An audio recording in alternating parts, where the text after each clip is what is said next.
Écolostat, c'est un entrepreneur mécanique, donc ventilation, tuyauterie, plomberie, automatisation, combustion, qui existe depuis 96 ans, 1927. Et on fait tout nous-mêmes, donc c'est du clé en main et c'est du clé en main de très grande envergure, comme vous pouvez voir dans ce projet-ci.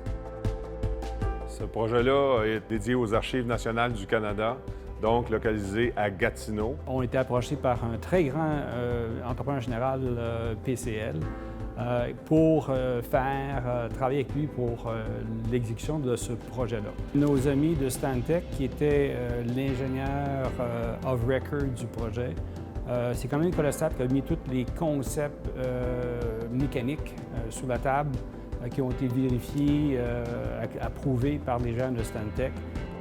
Le contrat du bâtiment des Archives nationales à Gatineau est un contrat de type PPP avec le gouvernement du Canada. Il y a un membre de l'équipe qui va gérer ce bâtiment-là pour les 30 prochaines années.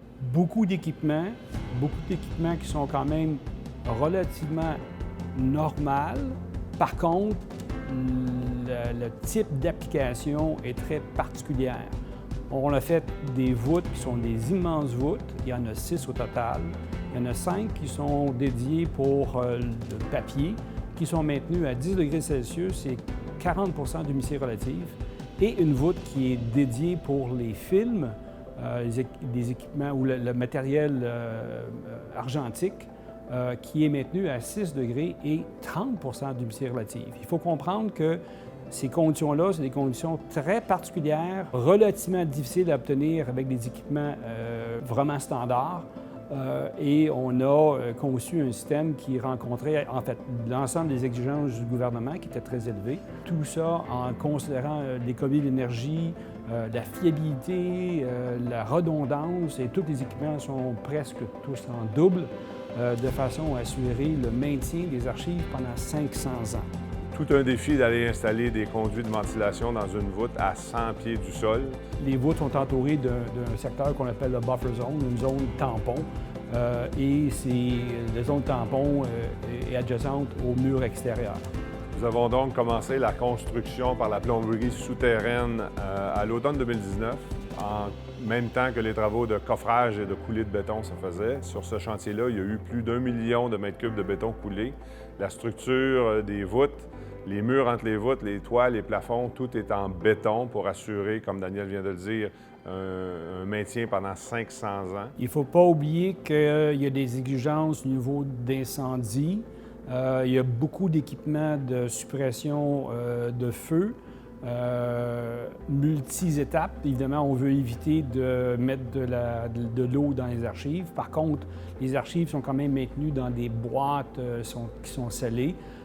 Des systèmes aussi de purge d'air en cas d'incendie ou de vapeur non voulue qui pourraient limiter la vie des archives.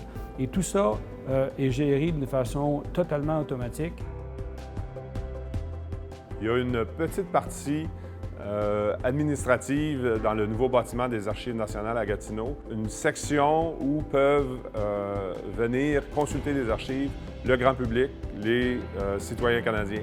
Ils font la demande pour voir un document en particulier. Le document est sorti des voûtes à l'aide d'un robot, aucune intervention humaine. Le document est amené à température pièce à partir de la température et de l'humidité où il était dans les voûtes, dans des salles d'acclimatisation pour ensuite être déposé dans une salle de projet. Certaines de ces salles sont très sécurisées avec des cages pour empêcher la propagation d'ondes cellulaires ou d'ondes radio ou de n'importe quelle onde pour permettre de consulter des archives qui sont plus sensibles. Une des particularités des demandes du gouvernement pour le bâtiment, c'est qu'il n'y ait aucune utilisation de gaz à effet de serre. Donc, le bâtiment est totalement carbon-free. On a de la géothermie qui va supporter une partie des rejets et des besoins de chaleur. Pour ces salles-là où vont venir les clients, si on veut, il y avait des critères de conception au niveau sonore qui étaient très exigeants et notre système de ventilation a réussi à passer les tests sonores qui ont été faits à la demande du client avant de livrer le bâtiment. Écolostat qui a designé toute la partie acoustique pour réduction de bruit. Et à l'extérieur du bâtiment, on a beau avoir 3 génératrices qui fonctionnent, on n'entend absolument rien.